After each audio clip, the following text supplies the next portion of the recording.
আসসালামু আলাইকুম রহমতুল্লাহি ওবরাকাতু। আলহামদুলিল্লাহি ওয়াহদা ওয়াসসালাতু ওয়াসসালামু আলা মান লা নাবিয়্যা বা'দা ওয়া আলা আলিহি ওয়া আসহাবিহি ওয়া মান ওয়ালা।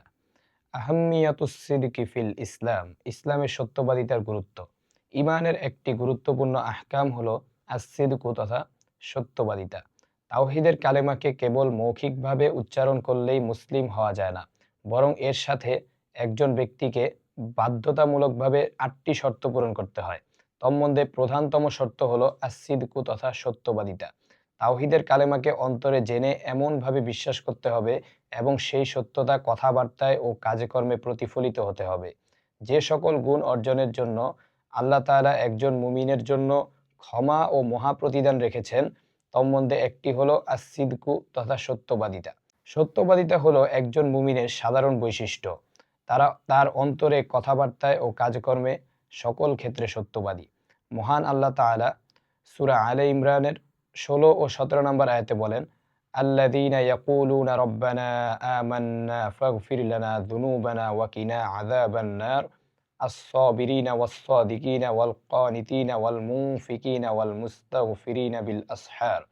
অর্থাৎ যারা বলে, হে আমাদের রব, নিশ্চয়ই আমরা ঈমান এনেছি, অর্থাৎ আমাদের পাপসমূহ ক্ষমা করুন, আমাদের আগুনের আযাব থেকে রক্ষা করুন। যারা ধৈর্যশীল, সত্যবাদী, ক্ষমা প্রার্থনাকারী, আনুগত্যশীল, ব্যয়কারী ও শেষ রাতে ক্ষমা প্রার্থনাকারী। যিনি সর্বদা সত্যবাদিতার নীতি গ্রহণ করে জীবন পরিচালনা করেন, আল্লাহ তাআলার নিকট তিনি সিদ্দিক উপাধি লাভ করেন। তার ঈমানে, অন্তরে, কথাবার্তায়, চরিত্রে সর্বক্ষেত্রে সত্যবাদী হয়ে থাকেন। সত্যবাদিতার ৩টি ক্ষেত্র রয়েছে। ১. অন্তরে সত্যবাদিতা তথা আস-সিদকু ফিল কুলুব। মহান আল্লাহকে অন্তরে এমনভাবে গ্রহণ ও বিশ্বাস করা যাতে কোনো প্রকার সন্দেহ, সংশয় ও মিথ্যার অবকাশ না থাকে। যে গ্রহণ ও বিশ্বাসের মাধ্যমে মহান আল্লাহর সকল হুকুম আহকামকে মেনে নেওয়া হয়, সকল বাতিল মাবুদকে পরিত্যাগ করে একমাত্র আল্লাহ রব্বুল আলামিনকে স্বীকার করা হয়। মহান আল্লাহ সম্পর্কে সকল প্রকার মিথ্যা, সন্দেহ, সংশয় ও অবিশ্বাস্য মুক্ত। এ সকল মুমিনগণই হলো আল কুরআনুল কারীমের বিবৃত সাদিকিন তথা সত্যবাদী। তাদের অন্তরে, কথাবার্তায় ও কাজে-কর্মে সত্যবাদিতার এক উজ্জ্বল দৃষ্টান্ত প্রতিফলিত হয়। তারা পরিবারে, সমাজে ও রাষ্ট্রে সত্যবাদিতার এক উজ্জ্বল দৃষ্টান্ত। মহান আল্লাহ তাআলা সূরা আল হুজুরাতের ১৫ নং আয়াতে বলেন, ইন্নামাল মুমিনুনা আল্লাযীনা আমানু বিল্লাহি ওয়া রাসূলিহি তুম্মা লাম ইয়ারতাবু ওয়া জাহাদু বিআমওয়ালিহিম ওয়া আনফুসিহিম ফি সাবিলিল্লাহি উলাইকা হুমুস সাদিকুন। মুমিনগণ কেবল তারাই যারা আল্লাহ ও তার রাসূলের প্রতি ঈমান এনেছে, তারপর সন্দেহ পোষণ করেনি, আর তাদের ধন সম্পদ ও তাদের জীবন দিয়ে আল্লাহর রাস্তায় জিহাদ করেছে, এরাই সত্যনিষ্ঠ। আল্লাহ তাআলা সহিহ আল বুখারীর ৪,৪১৮ নম্বর হায়াতে ৩ জন বিশিষ্ট সাহাবী কাব ইবনে মালিক, মুরারা ইবনে রবিয়া, হিলাল ইবনে উমাইয়া রাদিয়াল্লাহু তাআলা আনহু যখন ঘটনাচক্রে তাবুক যুদ্ধে অংশগ্রহণ করা থেকে পিছিয়ে পড়েন, তখন তাদের দেখাদেখি সে সকল মুনাফিকগণও তাবুক যুদ্ধে অংশগ্রহণ করা থেকে বিরত থেকেছিলেন। রাসূল সাল্লাল্লাহু আলাইহি ওয়াসাল্লাম যখন যুদ্ধ থেকে ফিরলেন, তখন মুনাফিকগণ তার কাছে এসে যুদ্ধে অংশগ্রহণ না করার মিথ্যা অজুহাত পেশ করতে থাকলেন এবং তার উপর কসম করতে লাগলেন। কিন্তু এ ৩ জন প্রসিদ্ধ সাহাবী মহান আল্লাহর ভয়ে কোনো প্রকার মিথ্যার আশ্রয় না নিয়ে এবং যুদ্ধে না যাওয়ার কথা স্বীকার করে নেন। তারা কোনো প্রকার মিথ্যার আশ্রয় না নিয়ে যা সত্য তাই রাসূল সাল্লাল্লাহু আলাইহি ওয়াসাল্লামের নিকট পেশ করেন। রাসূল সাল্লাল্লাহু আলাইহি ওয়াসাল্লাম তাদেরকে মহান আল্লাহর সিদ্ধান্ত আসা পর্যন্ত অপেক্ষা করতে বলেন। তাদেরকে সামাজিকভাবে বয়কট করা হয়।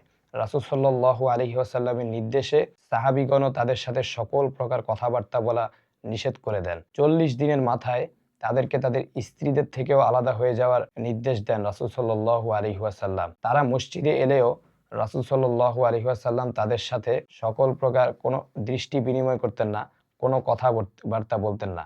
এই প্রশস্ত পৃথিবীও যেন তাদের নিকট সংকীর্ণ হয়ে পড়েছিল। দীর্ঘ ৫০ দিন অতিক্রান্ত হওয়ার পর মহান আল্লাহ তাআলা তাদের তাওবা কবুল করেন এবং আল কুরআনুল কারীমের আয়াত নাজিল করে সে ৩ জন সাহাবীকে সত্যবাদী উপাধিতে ভূষিত করেন এবং এই সকল মুমিনগণকে এ ৩ জনের সত্যবাদিতার উজ্জ্বল দৃষ্টান্ত অনুসরণের নির্দেশ দেন। মহান আল্লাহ সূরা আত-তাওবা এর ১১৯ নম্বর আয়াতে বলেন, ইয়া আইয়ুহাল্লাযীনা আমানুত্তাকুল্লাহা ওয়া কুনু মা'আস সাদিকিন। নিশ্চয়ই আমরা আল্লাহ তাওবা কবুলকারী ও পরম দয়ালু। হে মুমিনগণ, তোমরা আল্লাহর তাকওয়া অবলম্বন করো, সত্যবাদীদের সাথে থাকো। ২. সত্যবাদিতার আরেকটি ক্ষেত্র হলো as-সিদকু ফিল আকওয়াল, তথা কথায় সত্যবাদিতা। মানুষ যখন বিশুদ্ধ ঈমান সত্যবাদিতার সাথে গ্রহণ করবে, তখন তার কথাবার্তায় সেই সত্য ফুটে উঠবে। সে তখন মহান আল্লাহর নির্দেশনাগুলো মাথায় রেখে মহান আল্লাহর ভয়ে সদা সত্য কথা বলবে এবং কখনো মিথ্যার আশ্রয় নিবে না। মানুষ যখন সত্য কথা বলে, সাধারণ মানুষ হয়তো তা তাৎক্ষণিকভাবে ধরতে পারে না, কিন্তু মহান আল্লাহ সার্বক্ষণিক সবই পর্যবেক্ষণ করছেন। বান্দা তার মিথ্যার জন্য কিয়ামতের দিন মহান আল্লাহর দরবারে জিজ্ঞাসিত হবে। মহান আল্লাহ তাআলা সূরা আল ইসরা এর ১৭ নম্বর আয়াতে বলেন, ওয়ালা তাকফু মা লাইসা লাকা বিহি ইলমুন ইন্নাস সামআ ওয়াল বাসারা ওয়াল ফুআদা কুল্লু উলাইকা কানা আনহু মাসউলা। অর্থাৎ, হে ঈমানদারগণ, তোমরা তা জানো না, তার অনুসরণ করো না। নিশ্চয়ই কান, চোখ ও অন্তঃকরণ এদের প্রতিটির ব্যাপারে জিজ্ঞাসিত হবে। সত্যবাদিতার ৩ নম্বর ক্ষেত্রটি হলো as-সিদকু ফিল আ'মাল, কাজে সত্যবাদিতা। মুমিনের ঈমানের সত্যবাদিতা তার কর্মের মধ্যেও প্রতিফলিত হবে। মহান আল্লাহ তাআলা সূরা আল আহজাবের ২৩ ও ২৪ নং আয়াতে বলেন, মিনাল মুমিনিনা রিজালুন সাদাকু মা আহাদুল্লাহু আলাইহি ফামিনহুম মান ক্বাদা নাহবাহু ওয়া মিনহুম মান ইয়ানতাজিরু ওয়া মা বাদদালু তাবদীলা লিয়াজজিয়াল্লাহুস সাদিকিনা বিসিদকিহিম। অর্থাৎ, মুমিনদের মধ্যে কতক আল্লাহর সাথে কৃত অঙ্গীকার পূর্ণ করেছে, তাদের কেহ কেহ মৃত্যুবরণ করেছেন এবং কেউ কেউ প্রতীক্ষায় আছেন। তারা তাদের অঙ্গীকার কোনো পরিবর্তন করেনি। নিশ্চয়ই আল্লাহ তাআলা সত্যবাদীদেরকে পুরস্কৃত করবেন তাদের সত্যবাদিতার জন্য। ব্যবসায়ীগণ তাদের ব্যবসায় সত্যবাদিতার সাথে যদি ব্যবসা করে, তারা পণ্যের সঠিক অবস্থা তুলে ধরা হয়, মহান আল্লাহ তাআলা সেই ব্যবসায় বরকত দান করেন। আর যদি তাতে মিথ্যার আশ্রয় নেওয়া হয়, মহান আল্লাহ তাআলা সেই ব্যবসায় বরকত মুছে দেন। কিয়ামতের ময়দানে আল্লাহ তাআলা ব্যবসায়ীগণকে গুনাহগার রূপে উঠাবেন, কেবল তারা ব্যতীত যারা মহান আল্লাহকে ভয় করে, ন্যায় নীতি ও ইনসাফের সাথে ব্যবসা করে এবং ব্যবসা বাণিজ্যে সত্য বলে। আজ আমাদের মধ্যে সত্যবাদিতার প্রচণ্ড অভাব।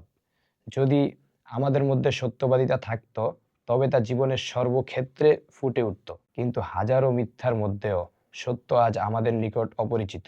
আমাদের কর্তব্য হলো সত্যবাদিতা সম্পর্কে জানা, সত্যবাদিতার নীতি গ্রহণ করা, সিদ্দিকীনদের অনুসরণ করা। মহান আল্লাহ তাআলা আমাদের অন্তরে ঈমানে সত্যবাদিতার সাথে আমল করার তৌফিক দান করুন এবং কাজে কর্মে সত্যবাদী হওয়ার তৌফিক দান করুন। আমিন ইয়া রাব্বুল আলামিন। সুবহানাকা আল্লাহুম্মা বিহামদিকা আশহাদু আল্লা ইলাহা ইল্লা আনতা আস্তাগফিরুকা ওয়া আতুবু ইলাইক। আসসালামু আলাইকুম ওয়া রাহমাতুল্লাহি ওয়া বারাকাতুহু।